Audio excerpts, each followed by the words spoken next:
Bueno, 20:07. Ahora sí, vamos a hablar de Itaipú. Fernanda, veníamos comentando. Hoy también un poco escuchando tantas cosas que se dijeron. La verdad que hay que decir algo, que cambió muchísimo de aquí a unos años. Cómo se incorporó. Cierto que hay muchos expertos que hace años vienen hablando de esto. Pero como muchos ciudadanos incorporaron el tema de soberanía hidroeléctrica, por ejemplo, dentro de los reclamos, vocabulario. Una idea que a lo mejor antes nos parecía apartada, lejana. Hoy en día mucha gente tiene la sensación de que algo hay que hacer y que es un tema que realmente tiene que ver con el futuro del país. Creo que es un logro ya de entrada. Claro. Haber puesto este tema como un tema central de discusión política. Y hoy se volvió a hablar muchísimo de ese tema, por eso ya queremos saludar a nuestra invitada que nos acompaña esta noche. Ella es la magíster Ángeles Ferreira de toda la campaña Itaipú Ñanembáe. ¿Cómo le va? Buenas noches. Un gusto, buenas noches. Gracias por la invitación, Diego y Fernanda, y saludo a toda la audiencia del Canal 9. Feliz de poder compartir hoy acá y de poder analizar este tema que es fundamental para el presente y el futuro paraguayo. Y nosotros podemos ser un poco hincha y pedir pedagogía para hacer una breve introducción de cómo se fue dando esto, por qué tenemos esta deuda, por qué se dice que es una deuda espuria, cómo llegamos a este momento, sobre todo en los últimos acontecimientos que generaron, digamos, esta deuda. La deuda de Itaipú se contrae para poder construir la represa. Los estados no tenían esos fondos y lo que hace la represa como represa es pedir un préstamo como cualquier otra empresa, como creo hacemos todos quienes queremos empezar a emprender, ¿verdad? Entonces ese primer préstamo se hace en los 70 y el primer dato llamativo que tenemos nosotros es que el cálculo del presupuesto para la construcción de la represa terminó costando 3 veces más del cálculo inicial. ¿Cuánto era el cálculo inicial? El monto, te voy a dar un datito porque me tengo que acordar bien el monto inicial, mil disculpas, pero el dato que tenemos es que eso se multiplicó por 3. Se triplicó. Se triplicó. Multimillonario. Sí, y hay datos que nos hablan y hay denuncias que hablan de que se sobrefacturó por completo la represa. Entonces también hay una necesidad, y no es un reclamo nuestro, sino es histórico, una lucha social histórica de los distintos sectores sociales paraguayos y brasileños, de hacer una investigación sobre esa sobrefacturación de la represa. Eso es lo primero. Paraguay y Brasil deciden hacer la represa. Tenemos el río, tenemos la intención, no tenemos el dinero para financiarlo ahora. Entonces se endeuda ya esa binacional. Sí. Y ahí ya se hace el cálculo del pago de esa deuda a 50 años. De modo que el precio, el componente deuda, no sea un componente muy elevado y nos permita a ambos países y a la represa poder desarrollarnos y poder generar esa energía accesible para ambos países. Hoy me pasaban el dato, 3.556 millones era parte de la deuda, ¿verdad? De parte de la deuda. Y actualmente estamos pagando más de 60.000 millones de dólares el día de hoy. O sea, estamos hablando de un crecimiento de 1.700, de un porcentaje de 1.700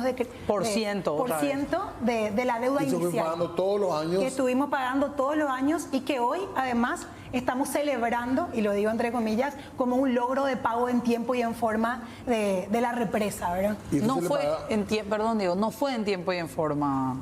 Termina siendo en tiempo y en forma por los acuerdos. Lo que pasa es que la represa empieza a funcionar y el lado brasileño de uso de la energía se declara que no puede pagar ese precio de la tarifa y empiezan las negociaciones que esas deudas que va adquiriendo la represa o esos ajustes económicos que va adquiriendo la represa se terminan cargando a la deuda de Itaipú, ¿sí? Y esas decisiones económicas, tanto de cargarle a la deuda de Itaipú lo que no se puede pagar, estamos solventando todo y todas, o solventamos todo y todas en un momento histórico.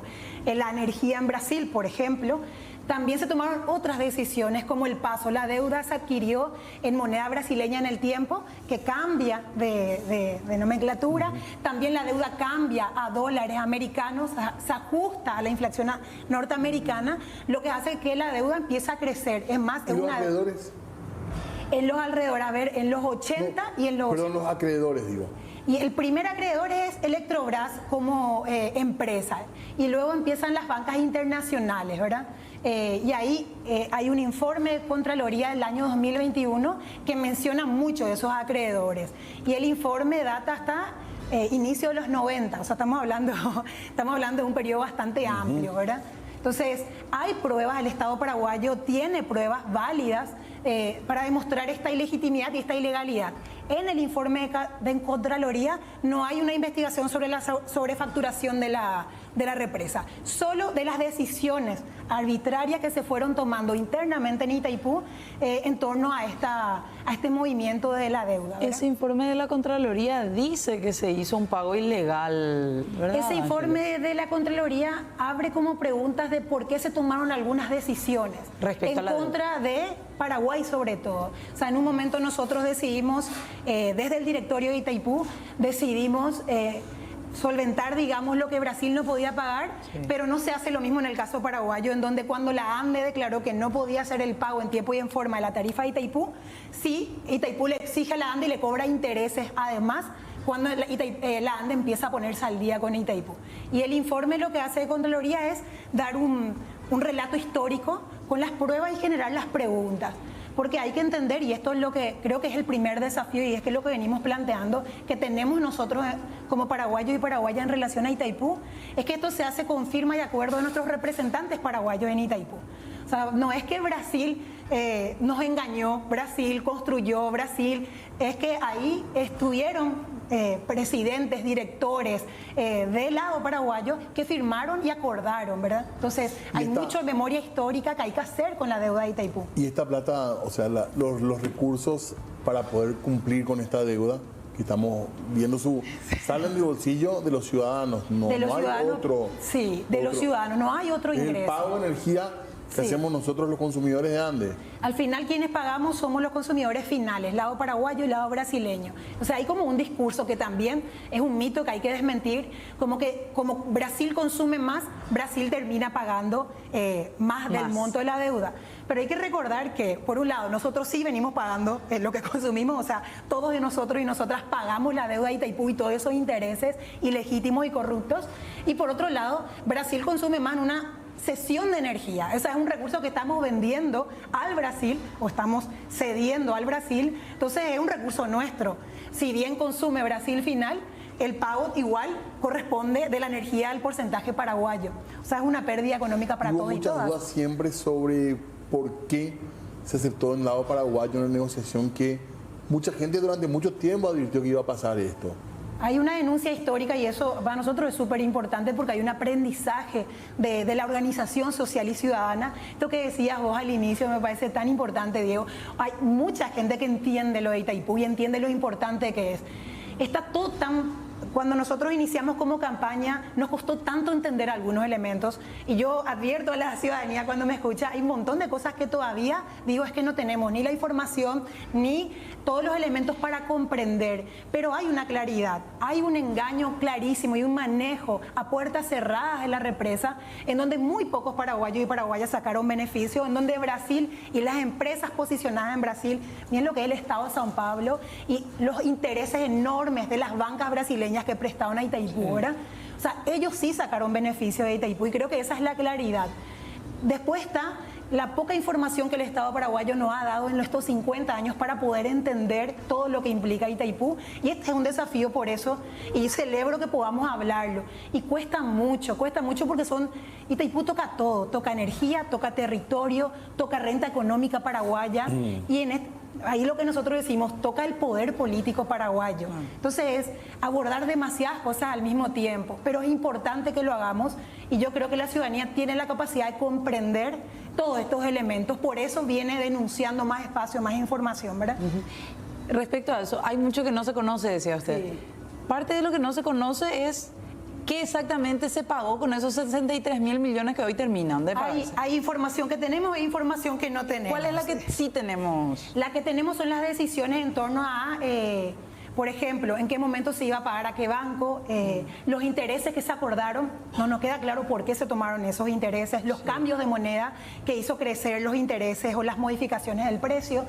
Esa es información que actualmente se tiene del lado paraguayo por la Contraloría. Pero que no ahora, Brasil hasta ahora no nos aprueba ese informe y dice que es algo bilateral. Es más, el gobierno paraguayo, el mismo que empujó, y digo entre comillas porque yo creo que fue la ciudadanía y creemos eso y entendemos, que salga el informe, no viene disputando o no disputó en todo este tiempo la aprobación y el control con los datos de Itaipú, ¿verdad? Y esta situación que se da, si realmente es injusto el pago de la deuda, ¿es reclamable en algún sentido?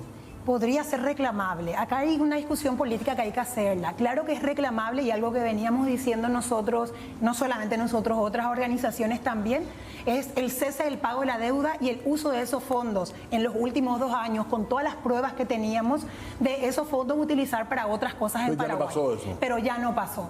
Entonces, podríamos hacer una agenda de retroactividad. Sí. Podríamos, habría que ver qué tanto nos conviene. Yo creo que eso pongo en duda. Podría ser una apuesta. Más allá de si desde Itaipú nos hacen una devolución o un aporte simbólico que podríamos solicitar, sí creo que hay un trabajo de memoria histórica que los paraguayos y las paraguayas nos debemos para poder construir el presente y el futuro. Pero Brasil y uno no reconoce esto.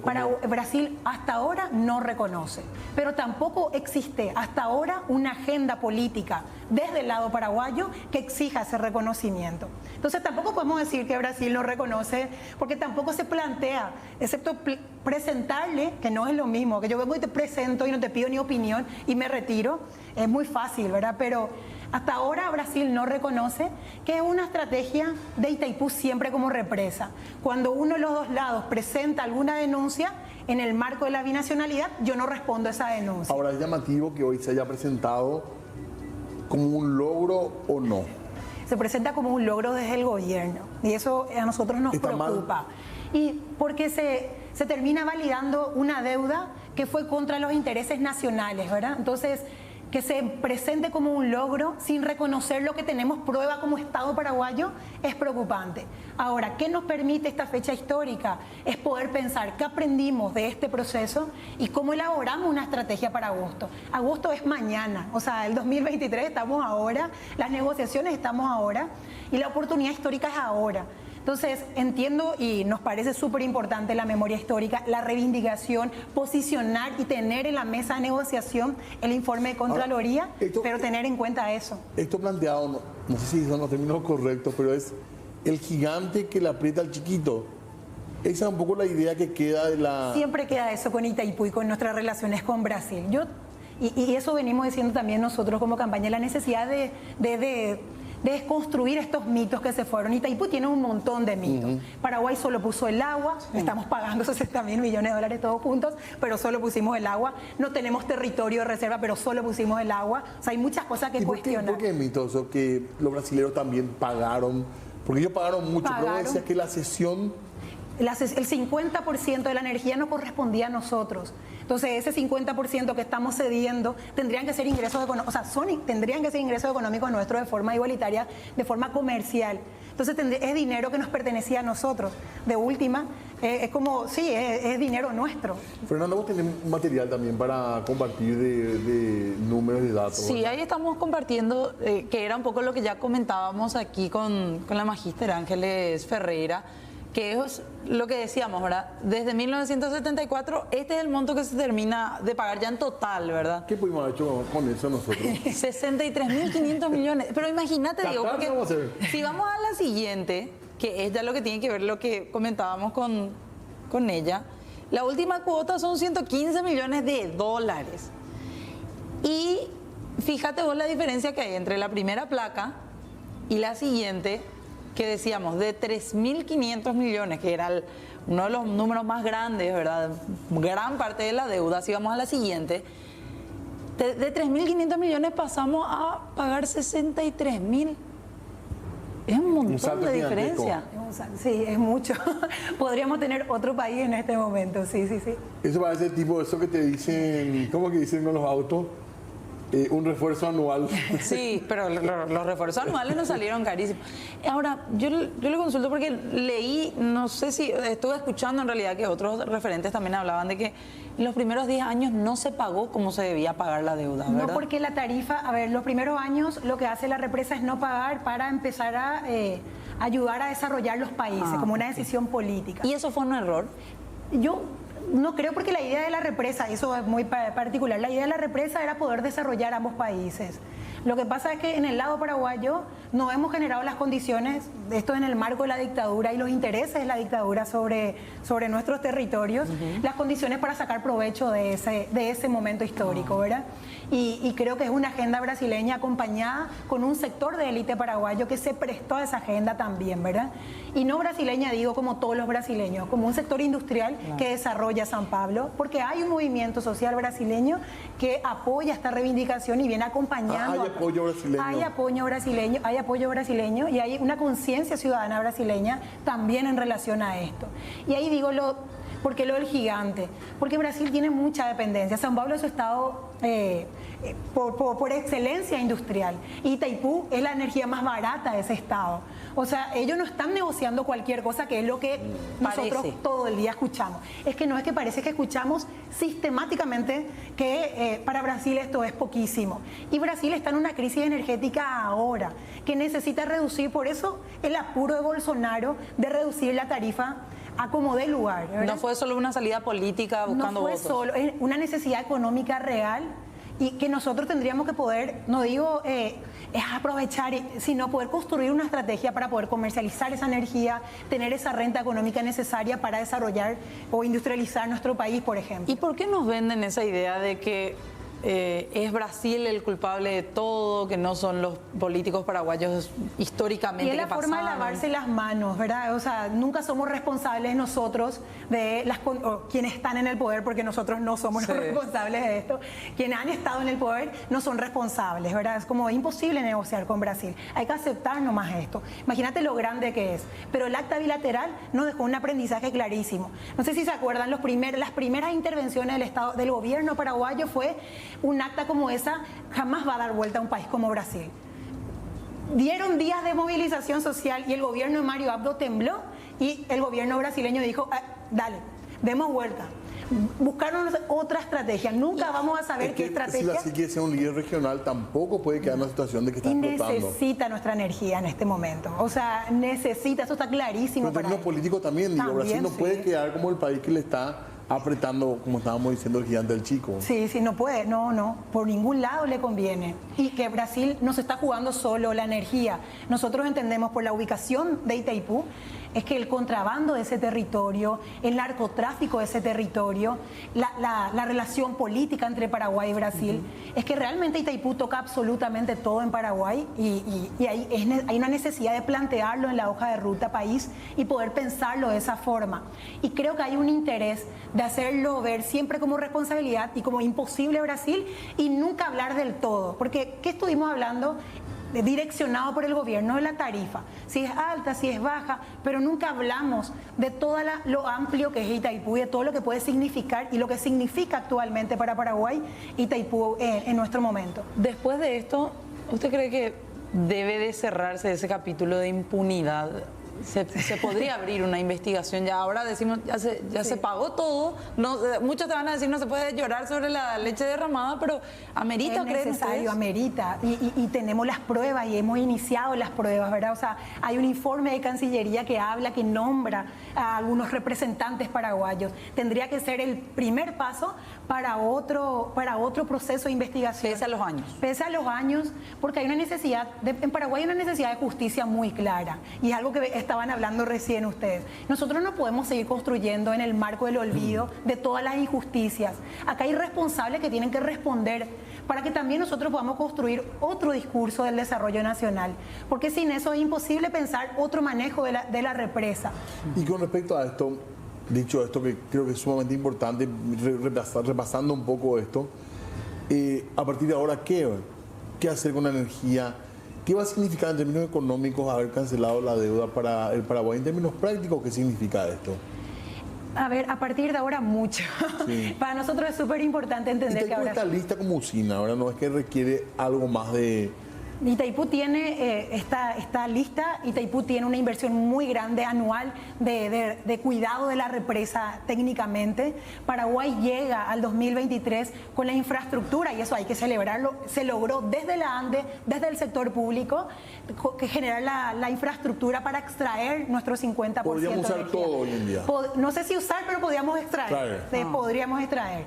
Entonces, que para mí también desmiente otra cosa que constantemente escuchamos, que es desde lo público no se puede y la ANDE no tiene la capacidad, que es algo que constantemente nos dicen. La ANDE no ha demostrado que tiene la capacidad. El fin de semana y sí terminaron eso. Terminaron y no demostraron que se podía. Entonces, ¿cómo cambia dependiendo del escenario? El discurso que nos construyen es que la ANDE puede y la ANDE lo está haciendo.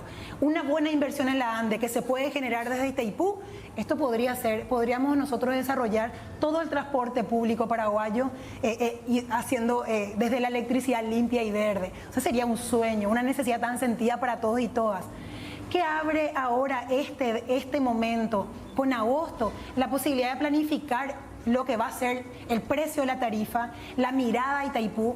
Y para nosotros el aprendizaje más claro de este pago de la deuda, más que llorar por la leche derramada, es pensar que aprendimos. Y aprendimos que el manejo a puertas cerradas de la represa nos endeudó a todos y nos hizo pagar 1.700% más de lo que correspondía una deuda.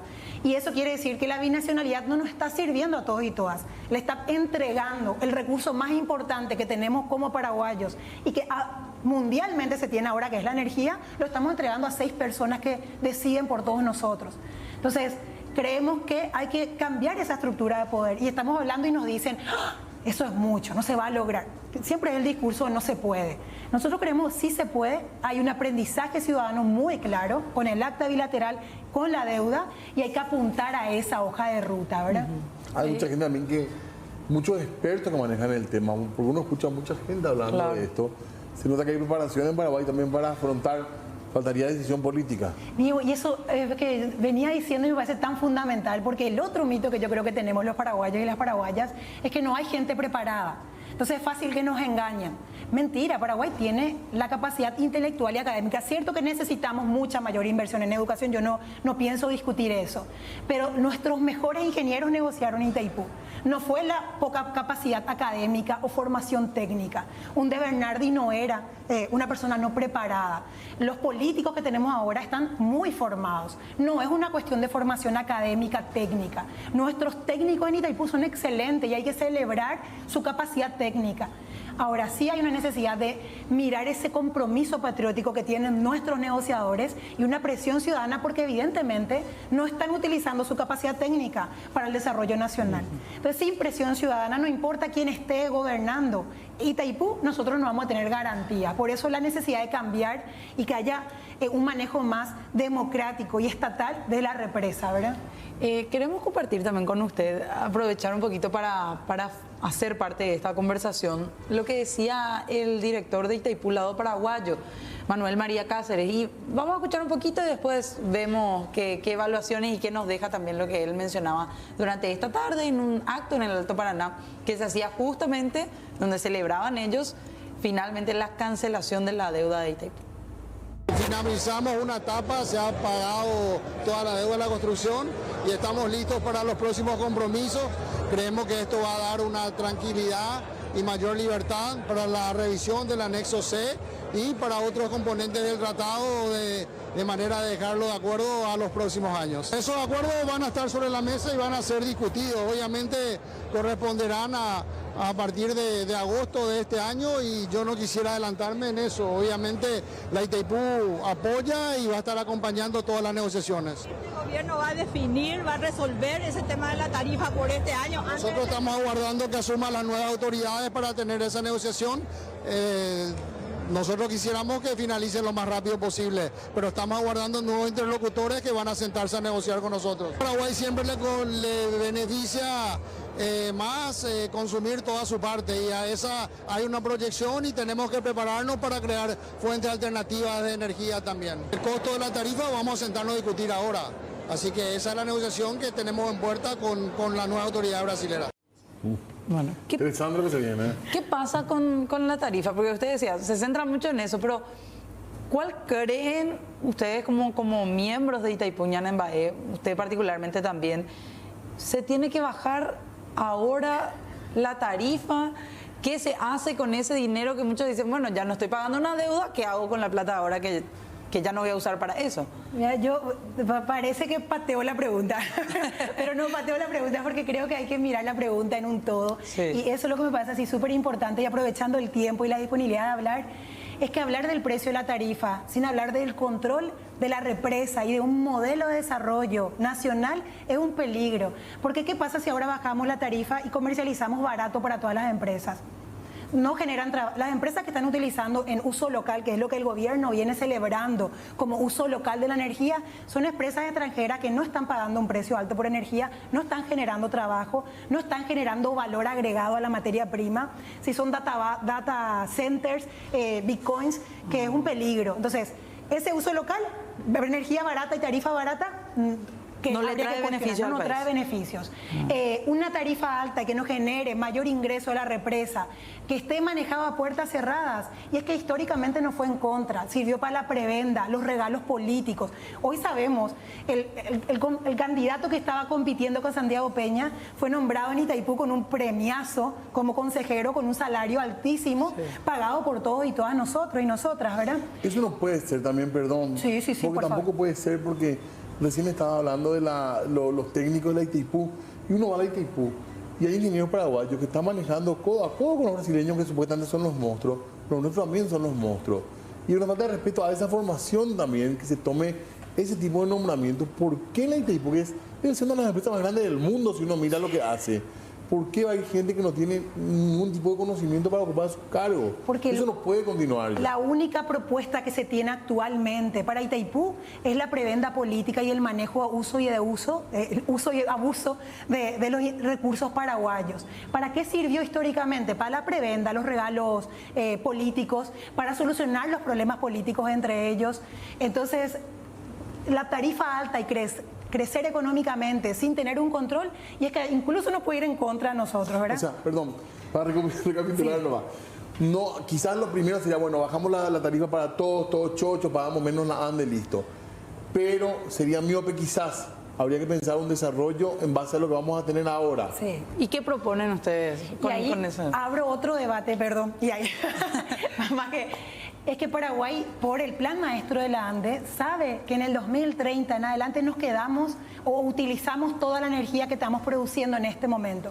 Paraguay está rozando los años de excedente energético y va a empezar a necesitar producir más energía, o peor, importar energía. Imagínense que tenemos años de excedente energético y vamos a empezar a tener que traer energía afuera, si no iniciamos ya. Esto? 2030 es el plan maestro de la ANDE, lo que plantea la ANDE como el uso solamente en un crecimiento normal. ¿Qué quiere decir eso? Seguimos creciendo en el uso de aire acondicionados, electricidad en las casas. Sin metrobús eléctrico, sin tren eléctrico. Sin nada, que todo lo que podríamos. Viste que el metrobús no era tan malo. No, es necesario, pero sin eso nosotros nos quedamos, tenemos poquitos años de excedente, necesitamos pensar ya, y creemos que hay un debate bajo la mesa. ¿Cómo va a solucionar eso?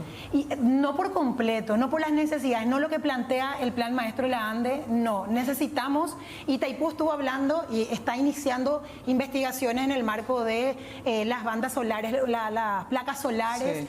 Sí. La ANDE y Itaipú tienen estudios sobre el río Paraguay. Nosotros tenemos muchísimos puntos para poder hacer energía verde y mantener esta línea de energía verde del país, ¿verdad? Pero estamos en riesgo. Pero ustedes hablan entonces de ese dinero, por así decir, ahora que no sobra. Podríamos pensarlo e invertirlo en producción. Podríamos pensarlo e invertirlo en industrialización nacional. Con miras a después del 2030. Pero nosotros necesitamos pensarlo energético ya. O sea, es una cosa, tenemos 8 años. A la electricidad, en el sentido de ya no más cocinas a gas, todas las fábricas con electricidad. Eso aguantaría menos tiempo que el 2030. Aguantaría menos tiempo. Nosotros necesitamos producir más energía para poder hacer algo como eso. Eso está clarísimo para todo el sector técnico paraguayo. Hay algunos que dicen, usted me va a explicar mejor, que bajar ahora la tarifa de la ANDE no va a ser tampoco demasiado. Teníamos unos técnicos también que vinieron hace cuestión de cuánto, una semana más o menos, y decían, al fin y al cabo, a cada poblador en el bolsillo no le va a hacer mucha diferencia si se baja la tarifa. ¿Es así? Es un monto, igual es significativo en un momento tan crítico. Yo ahí soy muy cuidadosa. O sea, en un país que en este momento tiene excedente energético, garantizarle la energía a una familia paraguaya no es menor. Entonces, yo ahí entiendo por qué me parece súper importante poder hablar de la justicia, el acceso a la energía. La energía es un derecho, tiene que ser un derecho. Y un país con tanta pobreza como el nuestro, ¿cómo no podemos garantizar ese mínimo para toda la población? Sí, sí, en el marco de un modelo de desarrollo que nos permita garantizar a largo plazo. Nosotros necesitamos pensar a largo plazo. Y la energía, perdón si está mal la pregunta, ¿se puede usar para crear más energía, digamos? Sí, y el hidrógeno verde es una forma de...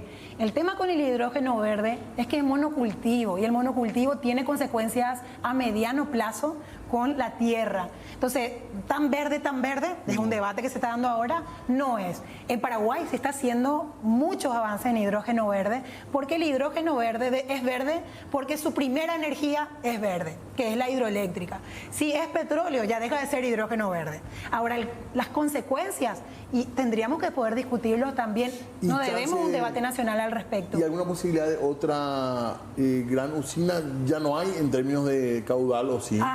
Hay puntos, no como la de Itaipú, que hay puntos para poder, más de 1000 puntos hay en Paraguay para poder construir represas y que tenga un potencial pequeño. Sí hay. Itaipú puede crecer más, pero por acuerdo, el acuerdo tripartito, y es un debate que también hay que dar, con Argentina no se puede producir más energía por el uso del agua. Porque claro, el uso del agua nuestra tiene un efecto en la región. Claro. Y eso es un debate que también hay que hacerlo. Habría que ver qué plantean nuestros próximos representantes y qué tanto podemos debatir como ciudadanía al respecto. ¿Y es para preocuparse en 2030?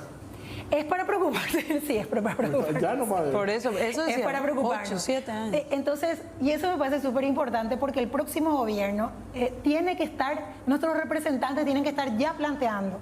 Porque lo que no nos podemos hacer es desayunar ese 2030 y empezar a importar lo que están pagando en la región por energía. Es que es 7 veces el valor de lo que estamos pagando nosotros. Es elevadísimo. Si no se prevé ahora lo que se va a hacer en el 2030, en el 2031 podemos estar pagando mucho más por energía eléctrica. Mucho más porque vamos a tener que empezar a importar. Y energía importada es mucho más cara. ¿Cuánto más cara podemos hacer la comparación? Imagínate que nosotros estábamos 50 y algo dólares megawatts en el mercado.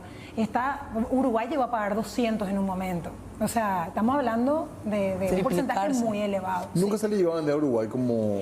Nosotros no, pero Brasil y Argentina sí llegaron. Y ellos también están ahora en esa producción y en esa venta. Paraguay tiene todas las posibilidades de poder vender al mercado. O sea, tendríamos que apuntar a eso. ¿Y la energía solar puede llegar a ser algo importante en la cantidad que se genera o...? Es como una energía, no sé si decir menos rango, porque tengo entendido que... Yo no soy ingeniera, pero te puedo decir lo que escucho en los debates cuando estamos planteando. Paraguay tiene esto de que puede producir energía con hidrógeno verde, puede producir a través del río, todavía mucho potencial tenemos, y además tenemos la energía solar y toda la región que tiene sol y en potencias enormes todo el día, ¿verdad? Entonces hay mucha posibilidad desde nuestro territorio. ¿Qué pasa con las placas solares? La larga duración, el periodo que tienen son 30, la inversión de esas placas es otro tipo de inversión. Se está haciendo en Paraguay, hay una línea de desarrollo en relación a esos puntos, hay estudios que, ahí me parece que hay personas mucho más preparadas que yo, pero tendríamos que cuestionarnos mucho ese tipo de opción que están en debate en otros países también, ¿verdad? O sea, el mismo debate que está teniendo Paraguay sobre sus próximos años, están teniendo otros países y no está siendo esa la respuesta de por sí. Entonces, el río todavía sigue siendo. Otra crisis que tenemos nosotros que pensar es que el río está secándose. Entonces, también no es una energía de por sí garantizada. Era garantizada cuando éramos pequeños. Yo no sé si se acuerdan cuando dábamos en ciencias naturales en el colegio que nos hablaban de energía renovable. El agua está dejando de ser una energía renovable de por sí. Entonces también hay que pensar opciones distintas y ahí la placa podría ser. Pero efectivamente la energía, la producción energética de por sí está siendo una crisis mundial. Y la guerra es parte de esa crisis energética, ¿verdad? Qué interesante, o sea, hay un frente a futuro, hay un tema diplomático urgente también y un tema a lo mejor de ahora que tiene que ver con el precio de la energía y qué va a pasar en los próximos meses. En las propuestas de gobierno hay algo interesante de lo que se viene hablando. Y hasta ahora el los gobierno de candidatos. Mario Abdo nunca ha planteado una estrategia clara nacional. Hizo estas mesas de trabajo, presentó en el Congreso, fue muy poco claro sobre su propuesta y terminó de facto asumiendo la agenda brasileña, la reducción de tarifas a Brasil a los intereses brasileños, no tocar absolutamente ningún otro punto. Entonces, esa es la agenda que se siguió, ¿verdad? Los representantes y los candidatos que ahora están compitiendo plantean mucho lo de la tarifa social, que para mí, sin todos estos elementos, es un riesgo hablar de la tarifa social así por así, sin plantear un desarrollo, un debate nacional. Plantean lo de la comercialización sin discutir si va a ser del sector privado, del sector público y sin control de fondos, también es un riesgo, pero son como dos acuerdos nacionales, ¿verdad? Y se entiende, y más populares también, ¿verdad? Pero no vemos todavía un planteamiento más amplio, más claro, más estratégico, más técnico que nos permita pensar y ampliar la mirada. ¿Cuál ha sido la postura de Brasil con el nuevo gobierno de Lula? Y esperemos agosto al nuevo gobierno y tengan en cuenta que las negociaciones inician pero no tienen fecha de término. Como muy relajados y como tranquilos porque claro, porque Brasil no tiene un apuro, el apuro es nuestro. Brasil, como están las cosas, es que saca ventaja. Entonces, la estrategia nacional nuestra tiene que ser muy clara y tiene que plantear los puntos urgentes ya sobre la mesa, porque quienes pierden el momento histórico de excedente energético, de posibilidad de renta, es que somos nosotros. Entonces, eso sí es importante que entendamos. Brasil, si fuera yo, Brasil jugaría a estirar este debate todo lo posible, crear menos disputa social con Paraguay y abrir una mesa técnica que puede durar lo que dure. Va a implicar mucho este desafío paraguayo y creo que ahí el desafío es la posibilidad nuestra de construir esa estrategia y de tener esos representantes patrióticos en la mesa que lleven una agenda nacional en relación a Itaipú. Hay mucho temor también aquí entre los mensajes, porque le comento que tenemos habilitada también nuestra línea de WhatsApp. Hay mucho temor de que nada pase y de que ese dinero que hoy se deja de pagar vaya otra vez a corrupción, vaya otra vez a intercambio de favores políticos dentro de Itaipú. Eso mismo dicen aquí, por ejemplo, uno de los mensajes así rápido nomás dice, ahora van a empezar a robarnos más Itaipú, porque Itaipú siempre fue cuna de ladrones y bandidos, dice por ejemplo un mensaje. Por eso la binacionalidad es fundamental y creemos que muy poca gente habla, sobre todo en los sectores de poder, porque claro, imagínate, si vos accedes al poder y llegás a la presidencia o llegás a un espacio de poder, tenés el control absoluto de la represa, porque la represa, por su manejo actual, por ese término de binacionalidad en los estatutos, lo que hace es blindarse. Entonces, mientras no toquemos la estructura de poder y no modifiquemos la cuestión de la binacionalidad y podemos controlar la represa como otro ente estatal más, como la ANDE, como otro, no hay forma. O sea, actualmente la binacionalidad lo que hace es blindar. La impunidad también. Lo que se acuerdan es la niñera de oro que tenía 2 cargos públicos. Uno era en la represa y la represa que dice, no es lo mismo porque ella es funcionaria binacional.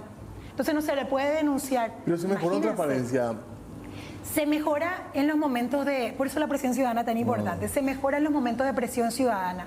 Empezó el periodo electoral e Itaipú congeló sus páginas sobre salarios y nuevos contratados, que era una denuncia que los medios de comunicación venían haciendo desde el año pasado.